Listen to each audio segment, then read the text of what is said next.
Welcome to the Human Experience Podcast, the only podcast designed to fuse your left and right brain hemispheres and feed it the most entertaining and mentally engaging topics on the planet. As we approach our ascent, please make sure your frontal, temporal and occipital lobes are in their full upright position.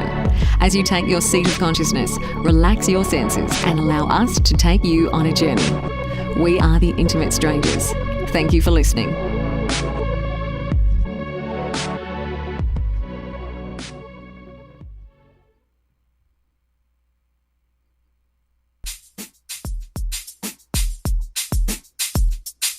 Ladies and gentlemen, welcome.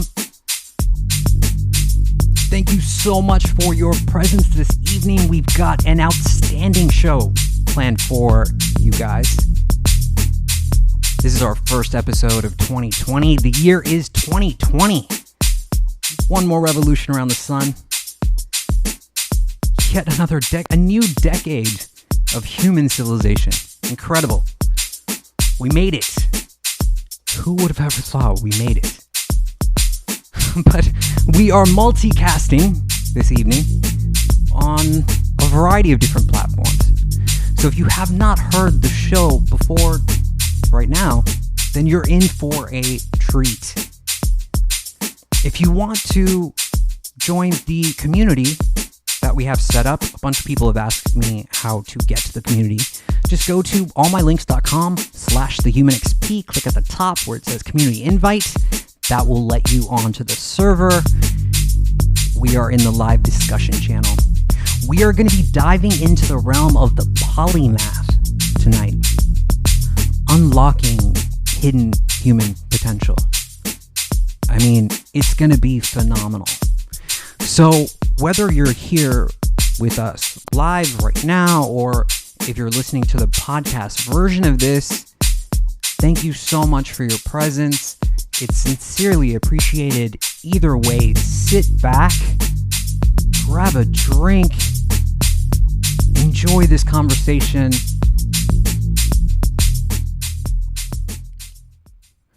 The Human Experience is in session. My name is Xavier Katana. My guest for today is Mr. Waqas Ahmed.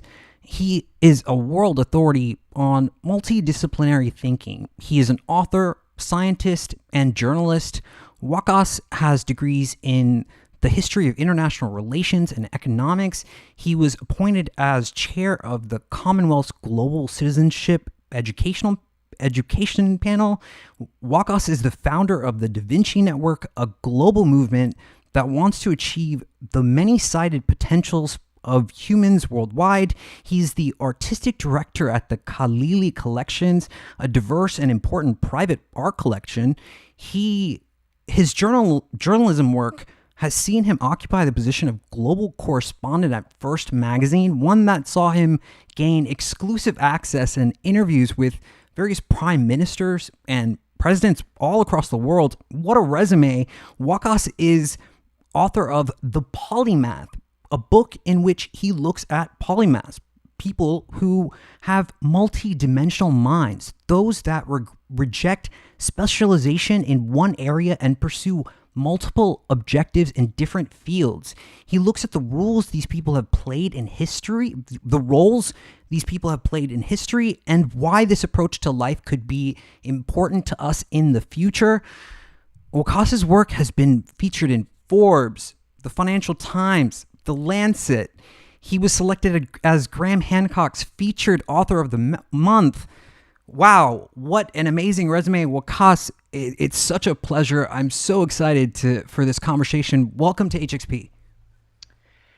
Xavier, thank you so much for having me today. I'm especially at the beginning of the new decade, where we all ought to be thinking a lot more about human potential in general, but our own human potential in particular. And that human potential, we've historically been told, ought to be one-dimensional. But today, hopefully, we'll get into a bit more about how and why human potential, every individual has a many-sided potential, one that can be untapped through a very particular system, very particular approach to life, a very particular mindset. So thank you very much for having me on this prestigious show. Yes, sir. I mean, I really appreciate your presence. I know it's a bit late for you where you are in London, I believe, in the UK, Yeah. and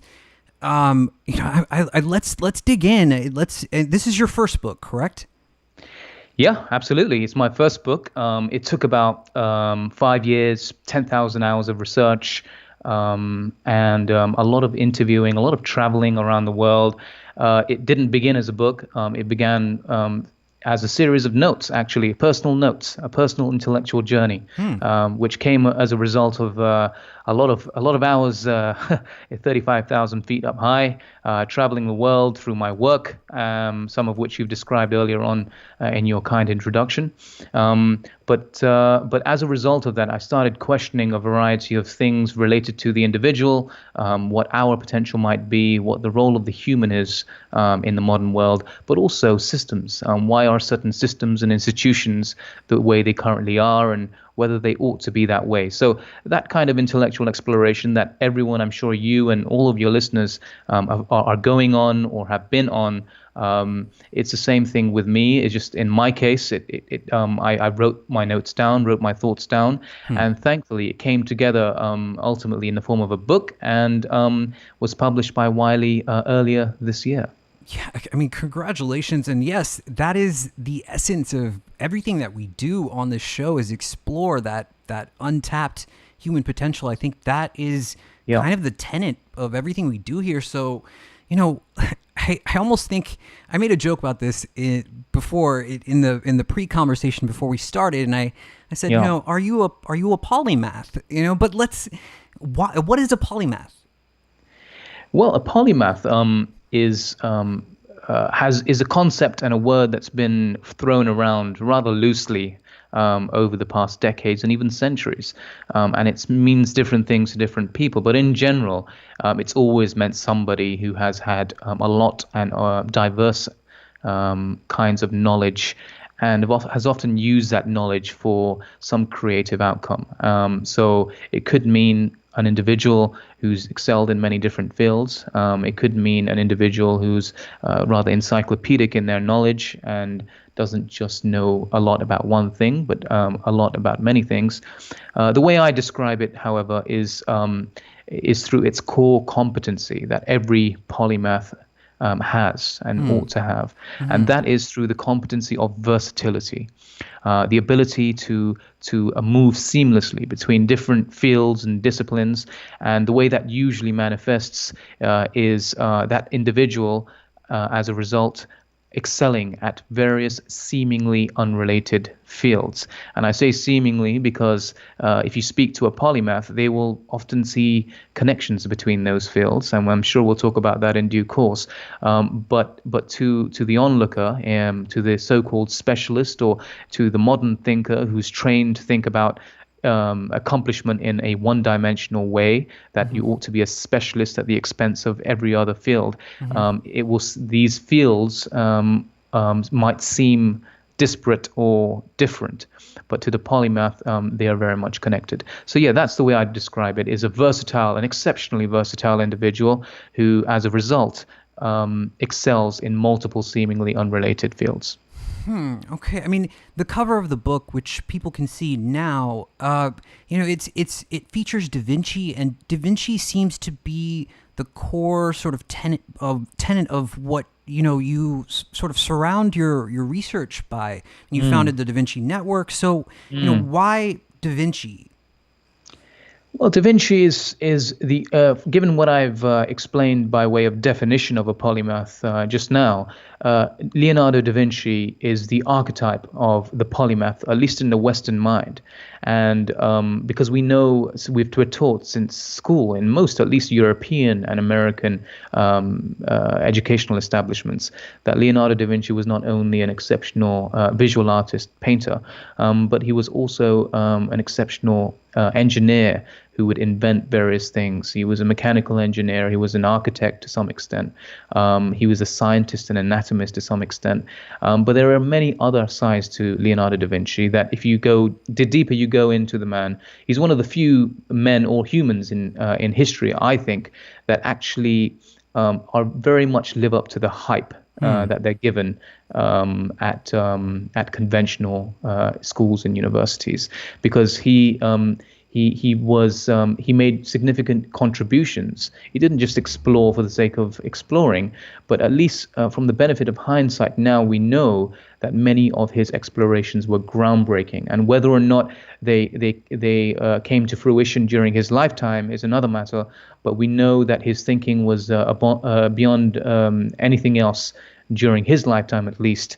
And the result, I argue throughout the book, the result is the fact that he had a multidimensional mind. He was able to look at each concept, phenomenon, field, individual as part of a system. So it's part of a system, meaning that he was somewhat of a systems thinker, which again we'll go into in a bit more detail. But he was now systems thinking has become quite popular in various fields and various spheres of life. But he was probably the original systems thinker, at least in Western history, because if you look at his notebooks, for example, of which there are many, and they're scattered through various collections around the world, if you look at his notebooks, they cover a variety of things, written and drawn as well.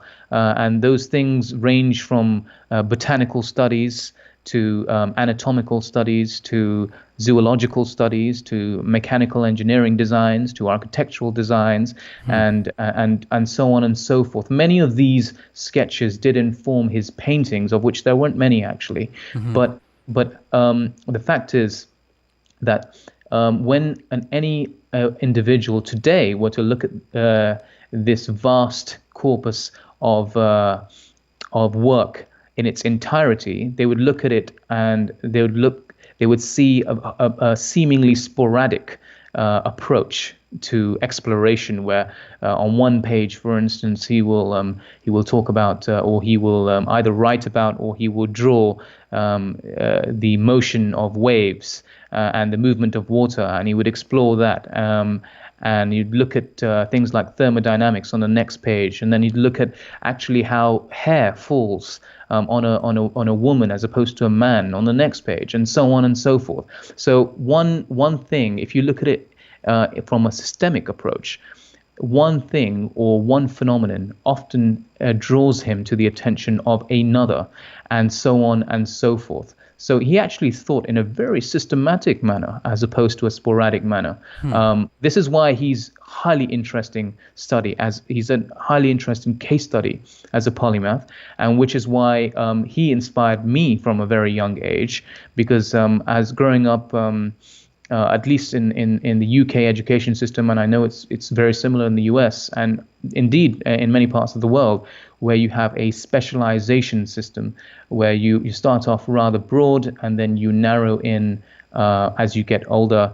And so if you have multiple passions, which most children do, it's natural, because as human beings, we're multifaceted individuals. We're bound to have multiple passions.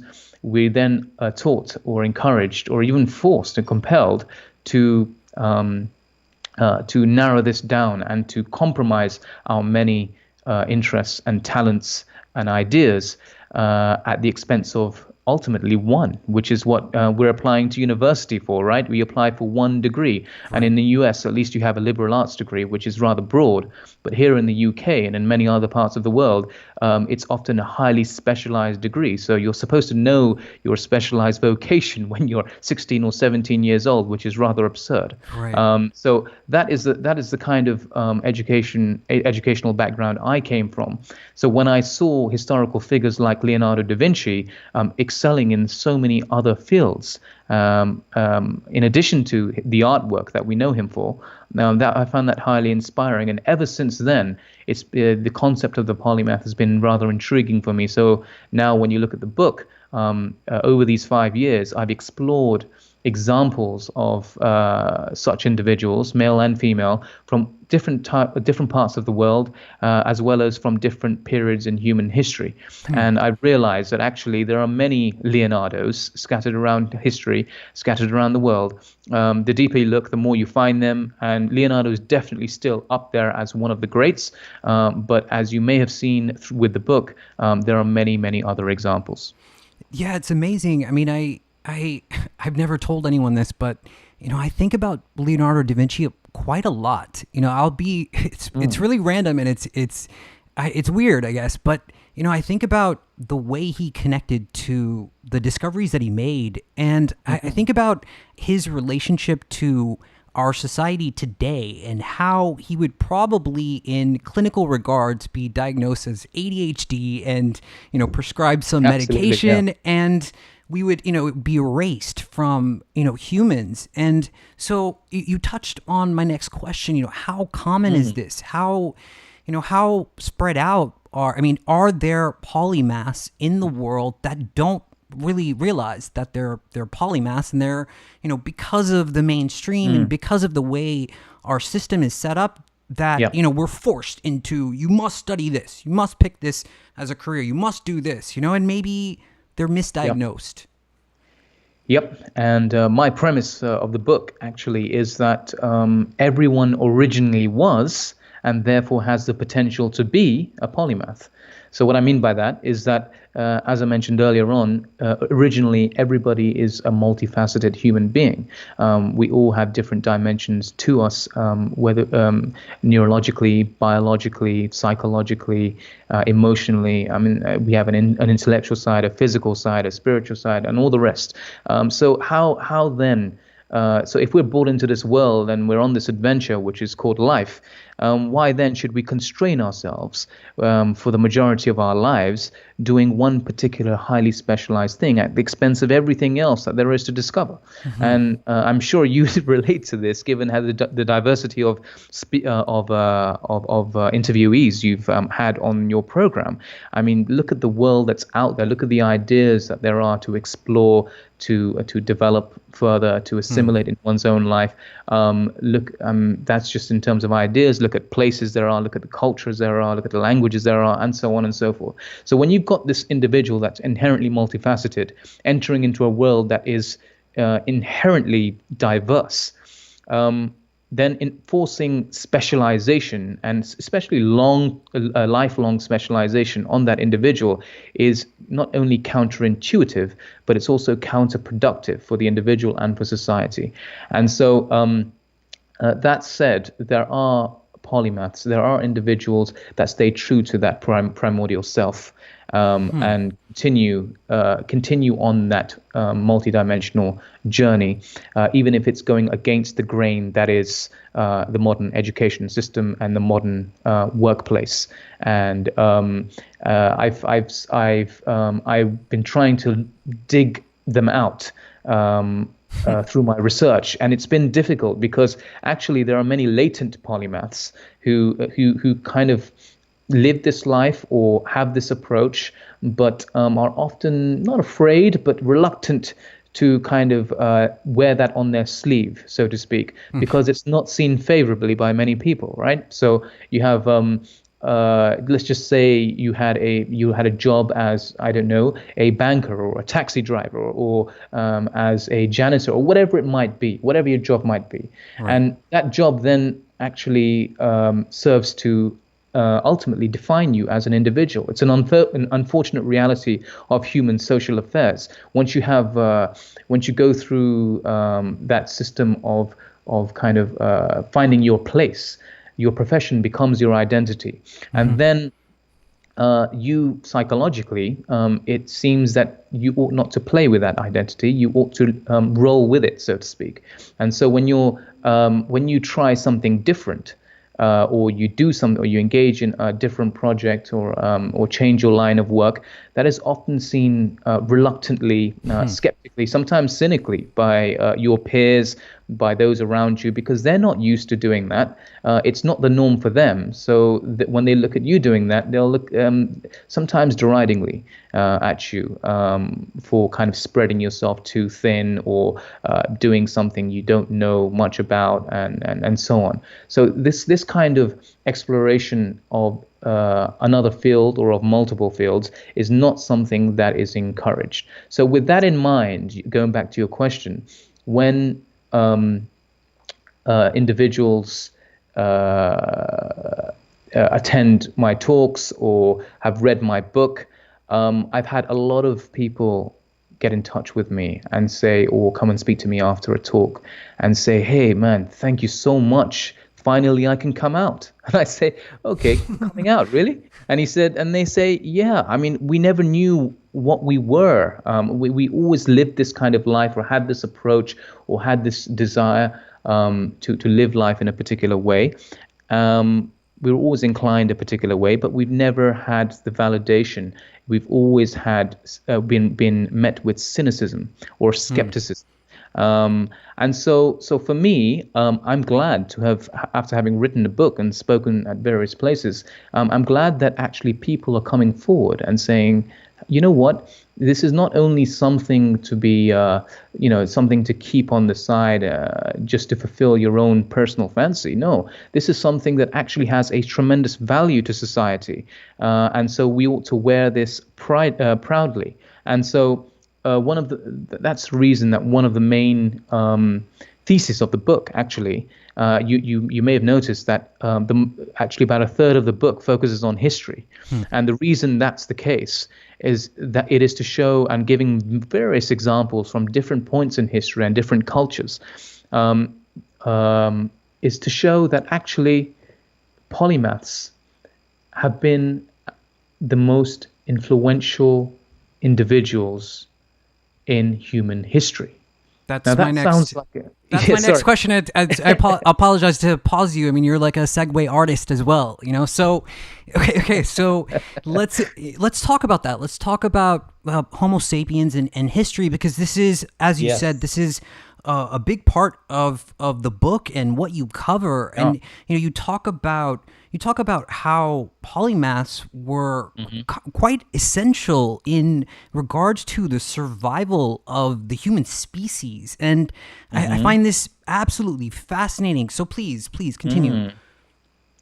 Yeah, this is one of the big bold thesis of the book, if there was one, and that is that if today, in this highly hyper-specialized world, if we knew that polymaths were the most influential actors in human history, would we foster the production or the encouragement of polymaths through our education system and through our workplaces, or would we continue to thwart it as we currently do?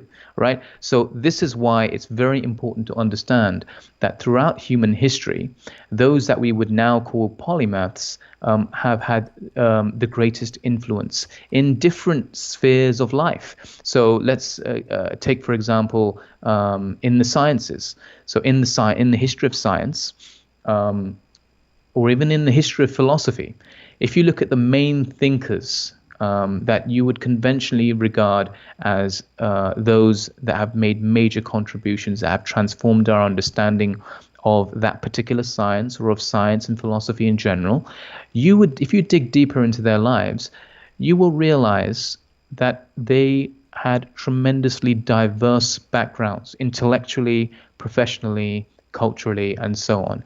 And many of them, you might say, if it was an exceptional case, you might think it's an exception. But from my research, it seems to be the rule that those people, like, for example, Nicholas Copernicus, we all know about his transformational heliocentric theory in astronomy.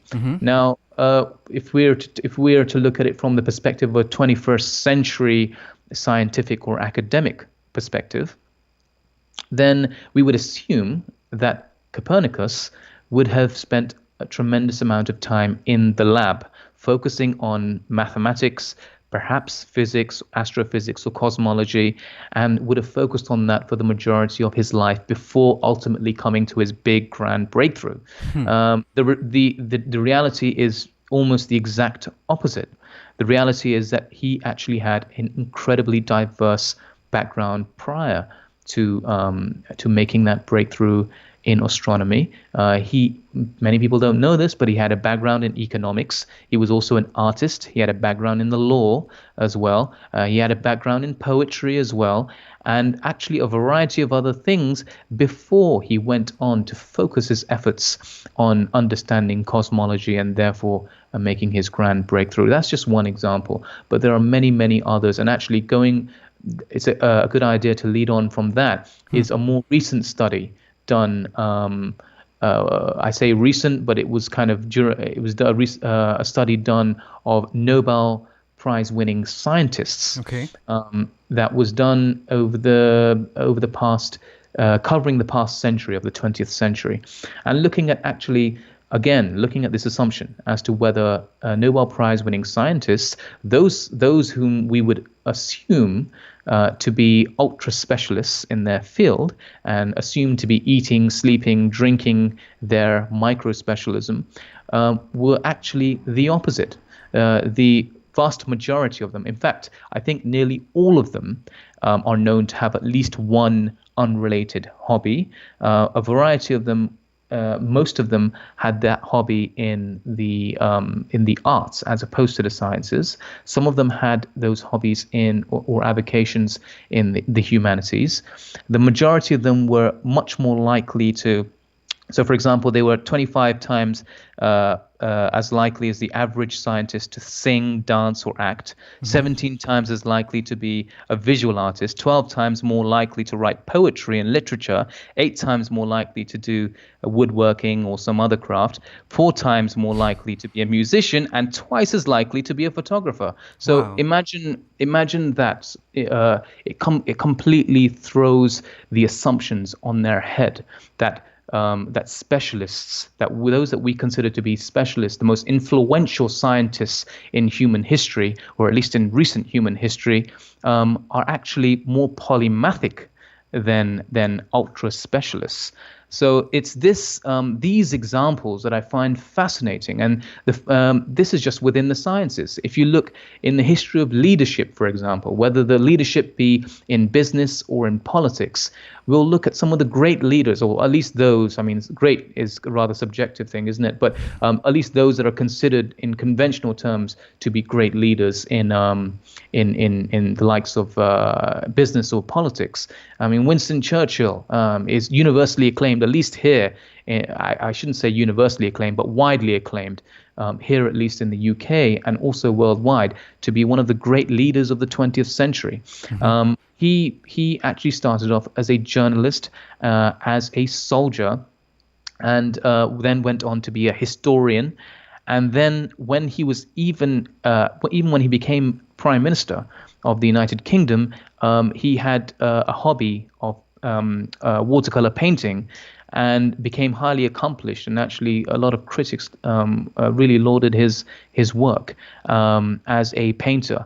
And so, interesting thing is that he was constantly in pursuit of diverse interests, whether it be crafts, skills, or knowledge. His mantra was always diversity. That's one example from British history. There are many from all over the world. You have Akbar the Great in Mughal India. You have Suleiman the Magnificent in Ottoman Turkey. You have and so on and so forth. And that's leadership in politics. And you have leadership in business. More modern. Like let's look at.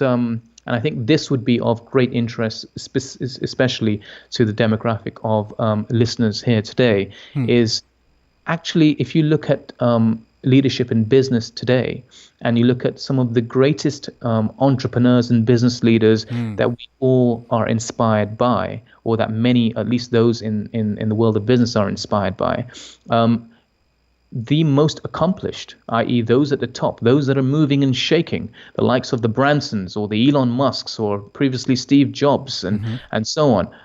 If you look at Jeff Bezos, all of these individuals, Bill Gates, let's think about what is their mindset, number one. Number two, what is the history of their professional career?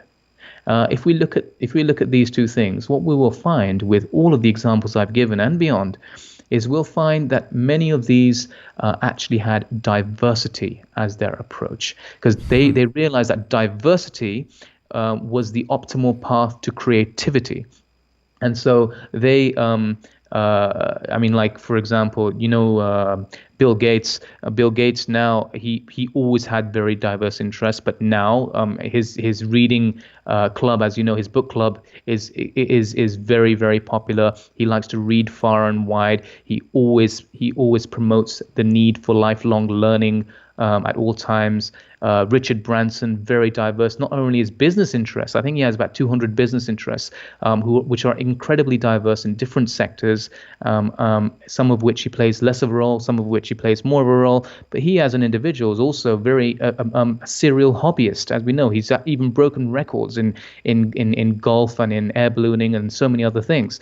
And then you have, Steve Jobs previously, who we know attributed his breakthrough in business to his combined interests in design, in calligraphy, in promotion and marketing, in science.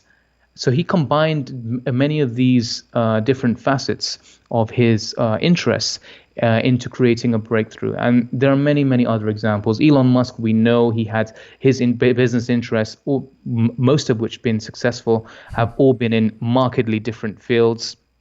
And again, if you speak to him, I mean, you should watch interviews with these individuals. They are. I mean, we'll give another example of a wealthy entrepreneur, Oprah Winfrey. She has an incredibly. We must give female examples because it's incredibly important. She has an incredibly diverse background in acting, in directing, in various forms of business, in social entrepreneurship, and so on and so forth. So what I'm trying to say, I guess, is that the real movers and shakers in science, we haven't touched on art, but we can do, but in science, in art, in leadership, business, politics, humanitarianism, all spheres of life. If you look at the real top, the 1%, the 2%, and this is something even Tim Ferriss, when I spoke with him, affirmed.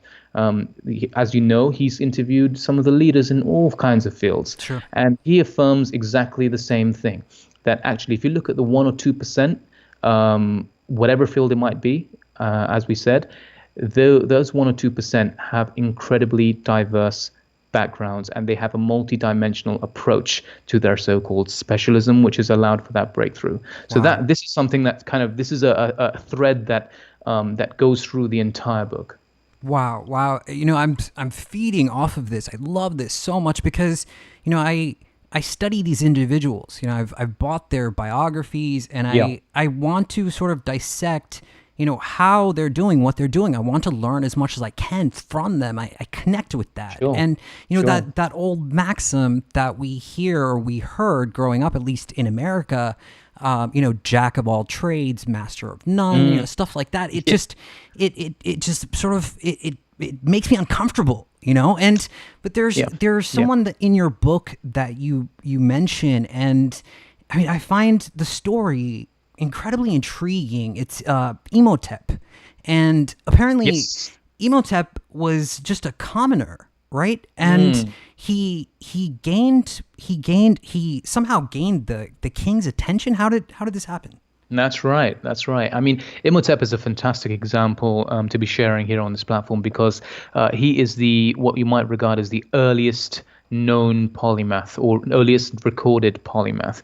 And just because we know a lot or relatively quite a lot about him, given the fact that he was from 27th century BC, which is a long time ago, and we have limited records then. But he's a great example of a polymath because he's actually excelled in multiple fields during his time. As you correctly said, he rose from being a commoner, which is very highly uncommon during that time in Pharaonic Egypt, where you had a highly elitist class or even caste, which held on to power in many regards, but there was some form of very limited meritocracy, and this allowed someone like Imhotep, who started off really as a kind of an architect and a physician, to really excel, and gave him the platform to do so. So when he started off as a physician, and many say before that he was a kind of Aristotelian sort of learner, lifelong learner, rigorous learner who just wanted to learn about absolutely everything.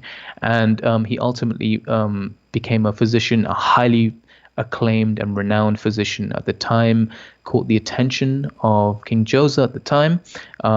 There is some dispute about the history of this, so I don't want to go into too much detail about that. But the long and short of it is that after gaining that attention, this gave him access to a lot of resource material, a lot of knowledge at the time, which he then, he didn't use that knowledge to think, okay, what can I now specialize in? He used that knowledge to say, all right, so maybe I can contribute to this, that, and that. So what he did was he was interested in spirituality, so he became a high priest. He underwent the training and then underwent and led various ritualistic ceremonies at the time. He was interested in philosophy, so he learnt a lot about the philosophy of his forefathers. And then developed a kind of a thinking of his own. He was also very interested in cosmology and architecture. And back then, as you may know, speaking with Graham and the likes, architecture and cosmology was pretty much seen as one field, because you had to celestial guidance was incredibly important for the geometry when it came to architectural design. So we know a lot about the pyramids, the grand pyramids, or the Grand Pyramid of Giza, for instance, but not far from there you have the pyramids, the step pyramids at Saqqara. And those step pyramids are known to have been designed by Imhotep himself. Wow. And and then he also wrote a lot of poetry. He became, and because of this kind of multifarious accomplishment at that time by a commoner, he was almost considered a sort of demigod at the time. How could somebody of human form accomplish so much coming from his background? So he is not only the first recorded polymath that we know of, he's also, and we must remember this, he's from the African continent, and that should inspire many, and that should provoke a lot of thought in a world today where we live, where we often deride the accomplishments or the history of Africa in general. So the first recorded polymath was actually an African. Wow. I mean, there's so much to unpack there. I don't even know where to start. And there's so much that I want to ask you that I have to reduce down into one question, right? So, sure. I mean, it's amazing that it seems like, history could have bypassed so many people. And in current times, even, we could be bypassing so many people by, this sort of regard that we have towards learning and understanding things and the way big pharma is, for example. You mentioned this a bit earlier, and I do want to bring this back up.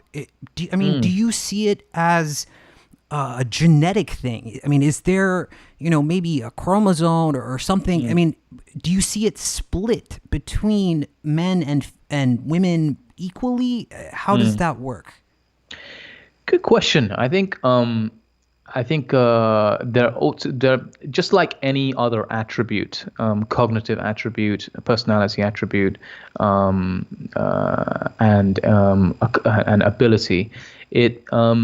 There's got to be a genetic component to it. So the idea of exceptional versatility, there is a genetic component to it. So, for example, there are genetic factors involved in personality, and personality is a big driver of polymathy, right? So, for example, we know from cognitive science and psychology that you have the big five sort of personality traits. One of them, or at least one of them, it seems to be highly correlate with the idea of the polymath or the personality of the polymath.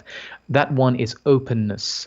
Now, openness is a kind of personality trait that means that you're open to new ideas, new phenomena, new experiences, new people, and new concepts, and so on and so forth. So there are people that are genetically predisposed, I suppose, to be more open. But we also know that as with almost all personality traits, there's probably a zero point 0.4 variance, so a 40% influence of genetic factors, which means that there's a 60% influence of environmental factors. And that is a general rule when it comes to there's certainly a general rule when it comes to personality, and that sort of genetic versus environmental influence proportion or ratio is different for different abilities as well, and different cognitive abilities. Mm-hmm. But by and large, we must accept that there is a genetic component. However, in most cases, the environmental factors play the predominant role. So nurturing a particular personality trait or a particular ability is highly possible in each case. So going back to the idea of the polymath, as I said before, everyone, I believe everyone is predisposed to be polymathic. Now, whether or not you ultimately be or display yourself as a polymath or demonstrate yourself as a polymath is determined by whether the environment around you allows that. So whether the schooling system, the economic system, and the work system, the employment system encourages that, or whether it suppresses that. And the suppressing of that might be systemic and inadvertent, or it might be very highly purposeful. So, for example, in the past, we know that power distribution in society has been unequal for most, if not all, of human history, and that unequalness was more sometimes than others, but it's always been there. So when you have an unequal when you have power that's been monopolized or centralized amongst a certain class or a group of people, what's often been the case is that knowledge itself has often been confined as opposed to shared, and that knowledge has often not been used to nurture the masses. So we know that there are various reasons for this, but basically, going back to your question as to whether it's innate or whether it can be, I think to a large degree, this is something that can definitely be nurtured. Everyone has the potential to be a polymath. I mean, think about it. The definition I give, or the criteria I give, is that you need to excel in at least 3 seemingly unrelated fields. Now, I'm sure if you ask any child going back to primary school, if you ask every child what things they're interested in, what intrigues them, what interests them, or even if you look at the things that they're good at, if you expose them to various things, they're bound to be good at multiple things. Right. It's just that we don't expose them to multiple things, neither do we encourage them to pursue multiple things going forward. So I think there's a huge amount of untapped potential here, which if allowed to flourish, could really lead to tremendous results that are just completely inconceivable for the modern mind. Yeah. I mean, there's so much to think about when we think about, where society could be, with figures such as Nikola Tesla. I'm sure many people that are listening to the show know his significance in history, and how much what we understand as the modern world would have changed if he was allowed to continue doing what he was doing. Which leads me into sort of my next question, which is what you call financially doomed polymaths. I love this. So how what it seems like there is an aspect of cultural baggage. There is a judgment that is happening when someone demonstrates this versatility in interests across different spectrums. And so why do you think that a polymath would be financially doomed, as you put it? Well, the idea is that the polymath, that is the assumption. That's a societal assumption, that the polymath is bound to be financially doomed. I, of course, throughout the book, challenge that assumption because going back to what you said earlier on, this very well known phrase of jack of all trades, master of none, which actually has many other variations in different languages across the world. It's that, I mean, that this idea of, hey, if you're doing many things, you're frivolous, you're kind of diluting your interest, you're not paying attention, you're not focusing, right? And therefore you're not being productive. This idea, and if you're not productive, then you're not going to be financially secure. So this whole idea is very common in different societies, and it's become common because of the rise of specialization as a culture at least over the past century and a half to 2 centuries, at least in Western history. And that's because it's a myth ultimately that's been propagated by industrial capitalism as a system. Because if you think about industrial capitalism as a system, at least initially, what happened was it relied on a particular mode of productivity, which treated human beings as cogs in a machine. As we know, we often use that term now, but that literally used to be the case, at least in factories, and in many cases is still the case in many modern corporations. But the human beings are treated as cogs that ought to just focus on doing one thing, and that one thing is their financial security. That one thing is their identity. That one thing is something that should not encourage them to look beyond. So when we look at that kind of system of division of labor, which is the way it was phrased, if we look at that system, by its very nature, it's limiting human potential because it's already placing a stigma on every individual and telling them that actually this is your function and this is your role in society.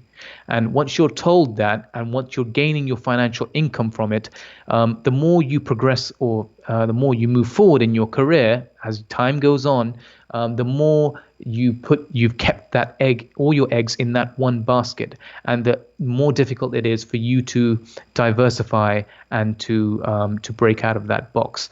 So that system has been in place for a very long time, and the education system, the modern education system, is also based on a system that serves that industrial capitalist model. So initially, the reason why mass education actually came into being, at least in the West, is because a variety of individuals were needed, human beings were needed to operate like machines. And they were needed to operate machines, but also operate like machines. And the only thing they needed to learn was how to read instruction manuals. So they were taught language and they were taught what to do in that particular field, and they were taught nothing else. And as time went on, the education system then took on the model of the factory.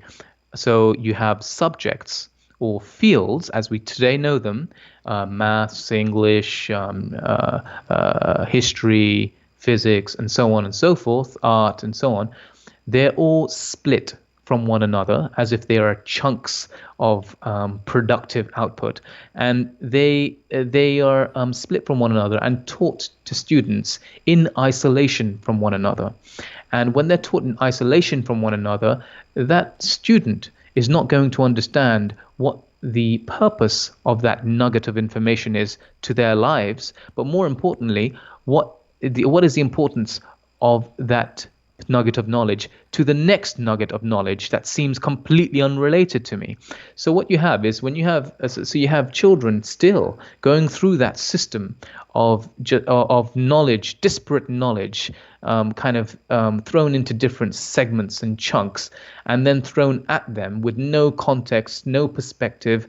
How do we expect them to internalize this? So that's the education system, but that doesn't relate as much to your question.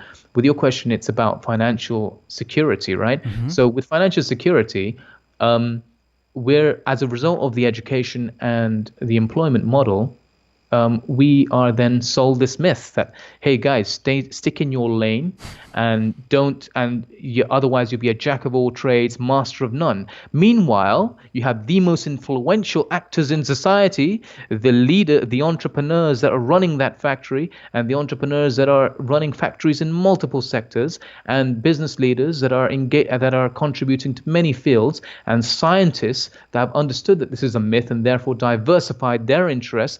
Those are the individuals, that 1%, 2% are the ones that are making the grand breakthroughs, while the rest of us are left to believe the grand myth of the jack of all trades, master of none. Right. So I think that's the grand lie that we need to dispel. Yeah, I mean, I think we're doing that. I think, your book is really, cutting the edge on this, and, opening this up so that people can see, it's not so bad to really explore the multi-dimensions of your creativity, who you are and your interests, what inspires you, what are you, really inspired by. I mean, there's so many people that I encounter all the time that tell me, they're stuck in their 9-to-5 jobs, and they have money, but they're miserable. They hate it. And it's I kind of want to talk. I want to get into. I know that you're completing your graduate studies as a neurologist in neurology. And so, this is a big interest for me. It's just the human brain.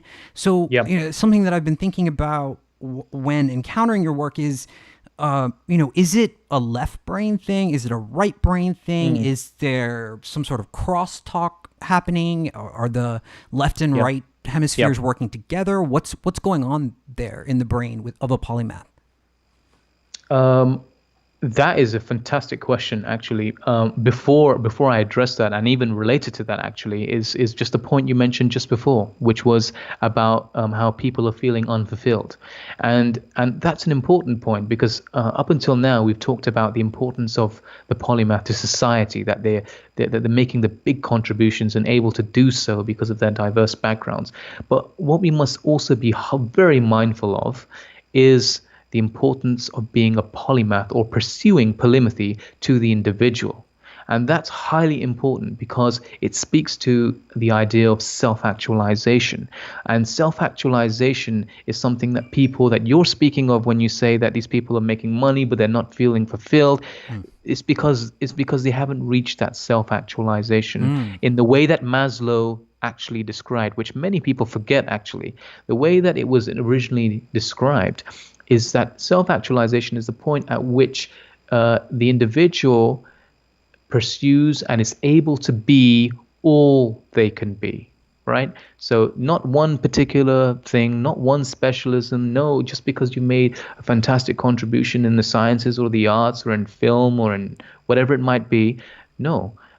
You're still going to remain unfulfilled because there are many sides to you, and they all need to be expressed in one way or another, or at least many of them need to be expressed in one way or another. So true self-actualization is when you're staying true to your primordial self, which is diverse, right? So that talks to the initial point you made, and then moving forward to the neurological underpinnings of polymathy. Now, this is highly interesting because there's still a lot of work being done in this area. For example, I'll mention just very briefly some of the research that's being done. I'm not sure if have you had Dr. Ian McGilchrist on your program Not before, yet. on your show before? No, not yet. Okay, I highly recommend it because he wrote this internationally acclaimed book called The Divided Brain, and the Master and His Emissary. Okay. And it was a few years ago published, but it's just a phenomenal book because he looks at how actually the human brain and the focus on a particular hemisphere of the human brain shaped society or civilization, and vice versa, and how this has actually caused or led to the trajectory of at least Western history as we know it. And so this is very interesting because he himself is a psychiatrist and he's looking at it from that perspective. But he's also highly accomplished in the field of English literature and other fields too. So it's not surprising that a polymathic mind like his would identify such an issue. And what he identifies really is that, firstly, for optimal brain performance, where you can unleash the polymath within you, for optimal brain performance, you need an effective synchronicity between the right and left hemispheres. Wow. And that is something we need to work more on, trying to discover how to attain that, because it's at times and today what he argues is that, and just to summarize and paraphrase, today we live in a world that has a high focus, or individuals or humans have a high focus on left brain thinking, and left brain thinking has resulted in phenomenal feats of technological advance and many other things. But what that does also is that left brain thinking also corresponds with the kind of philosophical worldview that we promote in society, and therefore what kind of systems and structures we build in societies. And right now they seem to be highly segmented, highly reductive, and lacking real perspective and holistic analysis. And so the mark of the right hemisphere is actually exactly the opposite, which is to have a more bigger picture view of any given situation, not just the world at large, any given situation, and also to be more open-minded, to seek connections between different things. So if you're a systems thinker, you're more likely to be more of a right hemisphere thinker, and so on and so forth. But there is work being done around the whole area of versatility, adaptability, and interdisciplinarity, all of which is related to the idea of the polymath, but we're still in very, very early stages. So I'm very reluctant, as somebody who has studied neuroscience, I'm very reluctant to make any such connections with any great authority at this stage. It's really, truly fascinating. It's been a puzzle for me as well. I've been thinking about this for a long time. I'm curious to know if you've discovered Robert Monroe's work and hemispheric synchronization, binaural audio, binaural beats yet. Yeah. Sorry, can you repeat that? Hemispheric synchronization, Robert Monroe. Yes. You have. So I mean, here's a guy. I mean, for the people that are listening that don't know who he is, and he wrote a series of books called Journeys. His first book was called Journeys Out of the Body. He discovered that he, had this ability, I guess, to project his mind outside of his body, and he goes through this whole series of. I mean, it's truly remarkable because he was able to describe this journey in the most objective way, whereas people, I think, tend to color things. He purposefully, in a very calculated way, he did his best to remain objective. And through these journeys, near the end of the series, he is given this tool. Like, he is contacted by this higher intelligence, and he's given what he patented as Hemi-Sync, hemispheric synchronization. So, I mean, why don't you tell us what that is and how it works, please? Yeah. If you don't mind, can you repeat the first part of your question, because I didn't get that.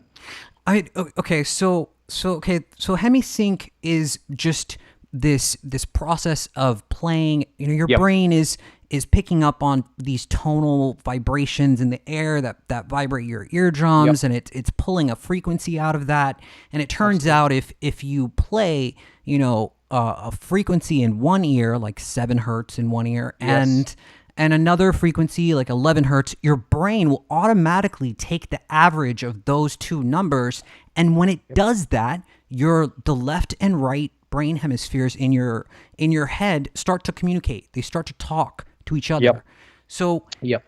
I mean, is there any?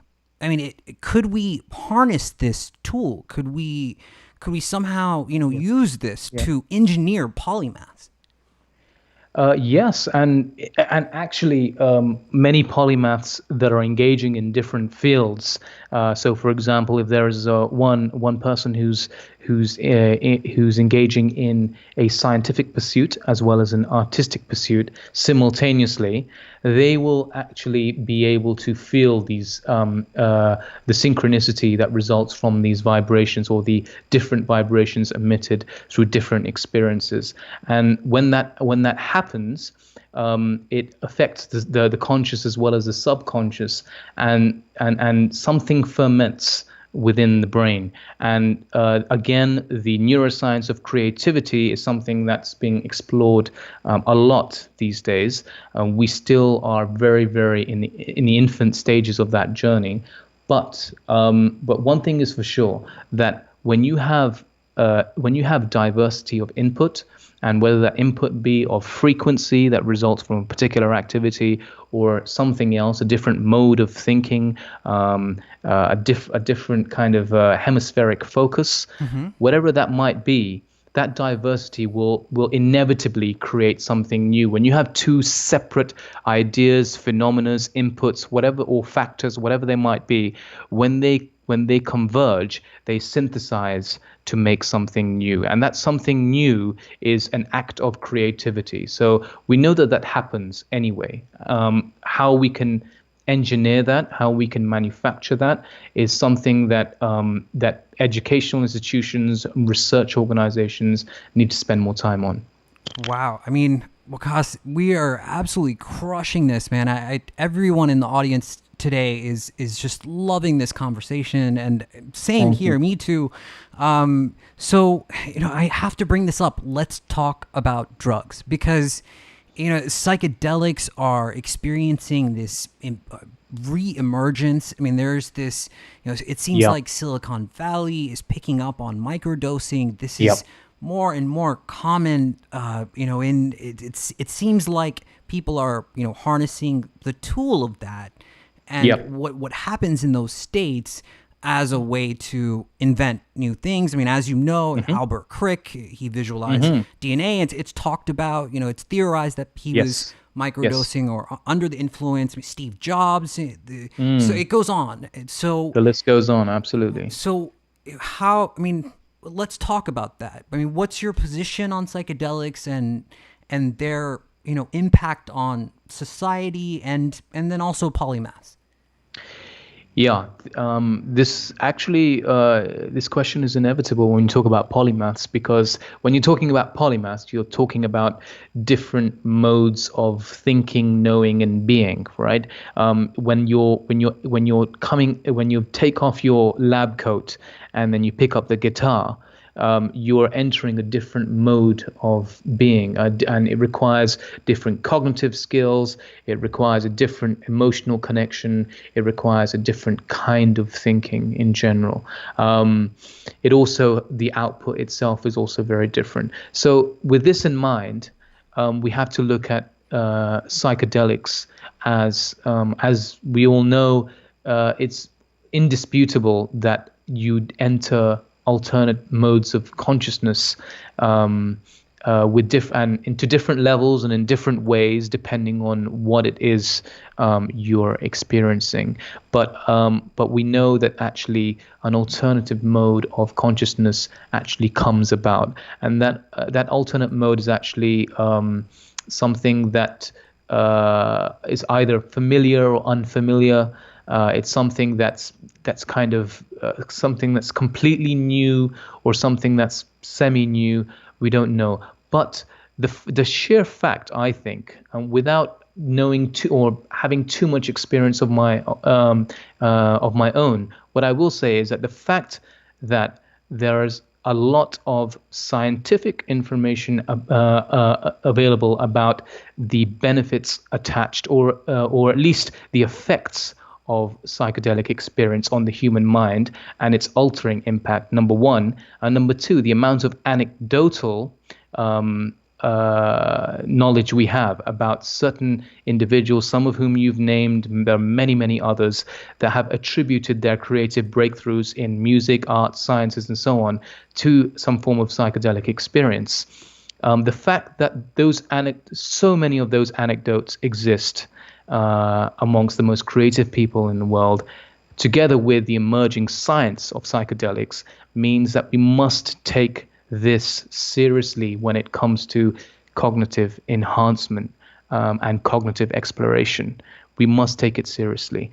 And its relation to the polymath, again, the idea of the polymath is something relatively new in people's minds. Now people are starting to think about it. But its relation to polymaths, I think we're already, by being a polymath, you're already kind of altering your mode of consciousness in a more subtler or in a more different way. And we know the benefits of that. So, of course, using psychedelics is taking it to a completely different level, and something that we must continue to research. Absolutely, absolutely. Waqas, I know that it's getting late for you there, and we're already over time. Is there a question that I should have asked you that I didn't, or something that I should have brought up that we didn't bring up tonight? No, I think you've managed to cover a lot of the important facets of this highly fascinating phenomena. I think one thing that we must reiterate is that is that many people might look at this idea today skeptically. But if we understand the history or an evolution of that skepticism, as we've touched on briefly today, and which I go into in much more depth in the book, we'll understand that we have been conditioned to think about the polymath in this way. So it's very natural for us to have this initial skepticism surrounding the concept. But I believe many people, including the listeners of this show, will connect to this idea in some way, shape, or form. And if any of them, if it inspires any of them to kind of explore or actually pursue something they've always wanted to pursue, or explore something anew, it's, as you said, it's a new decade. Let's try something new. It doesn't have to come at the expense of the old. In fact, we talk about the journey. The journey is all about evolution. Our own journeys through life is an evolutionary journey. So when we think that we're secure and that we've accomplished in one field, we can always bring new insights to that field through external stimuli. And this is a very, very important point.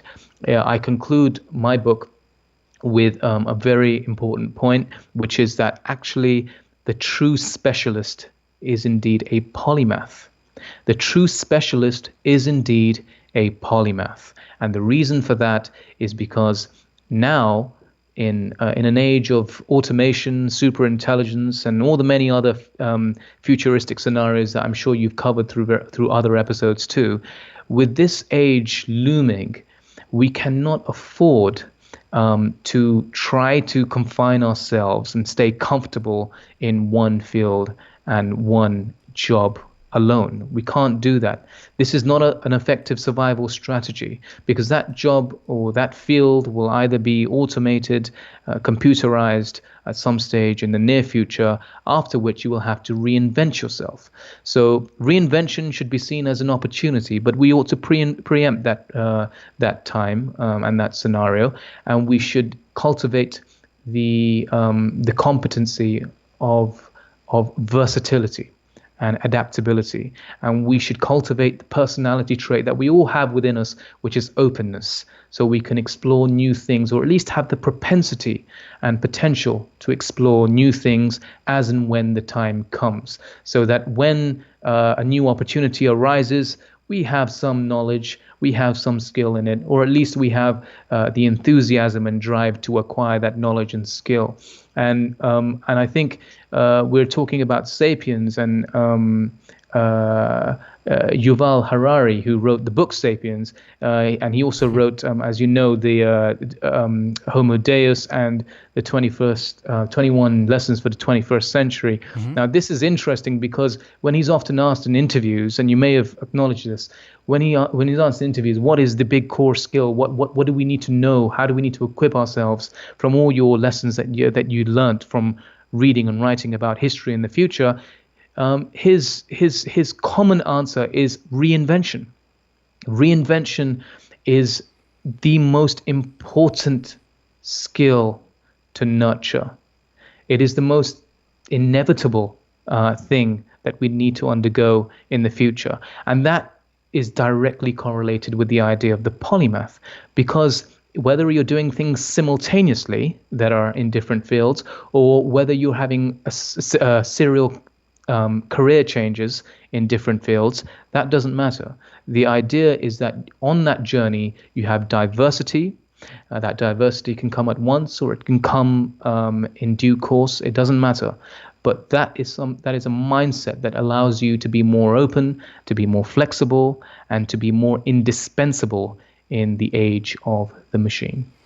It's poetry, Waqas. I mean, what an absolutely classic, instant classic episode. I know many people are going to hear this show, and I think I think the work that you're doing is remarkable. I mean, it's so important because as we move into parental roles and we have children and we're teaching them and we're nurturing them, I think it's so important to recognize that having this level of interest and wanting to explore different avenues of thought and expression, that's okay. It's okay to do that. Absolutely. You don't have to try to fit a circle and a square together. It just doesn't work like that. So I'm just elated at this episode. So I highly recommend the book to anyone. Where can people get in the book, a copy of the book, or your website? Where would you like to direct them?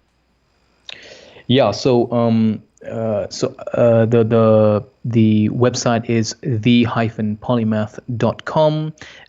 The book is available on all major online outlets. Of course, Amazon in different countries, and also the forthcoming, I should mention this, that there is a forthcoming Ideas Festival focused on the idea of the polymath and interdisciplinarity, which is forthcoming in London in spring 2020. This is something that's really going to take the book to the next level, i.e. take the thought of the polymath or the thinking behind the polymath to action and to foster cross-disciplinary collaborations.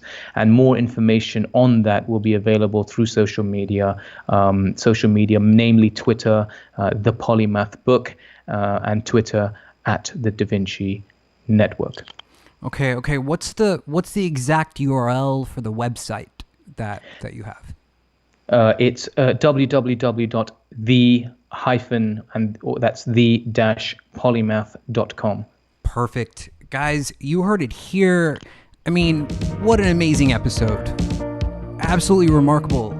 The work that Waqas is doing is just, it's truly remarkable. So I highly recommend you support his work. Go pick up a copy of The Polymath. You will love it. If you enjoyed this episode, you will love the book. So you can hear how hyped up I am about this. Love this. I'm so passionate about these types of things because it's important that we train the people coming after us, our children and their children, how to think and how to look at the world, right? I think you would agree with that. So, it's a new decade. It's 2020.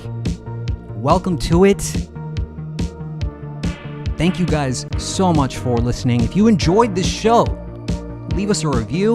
Get on iTunes. Thank you guys so much. We'll be back next week. Really appreciate the presence of every single one of you that are listening. Happy New Decade.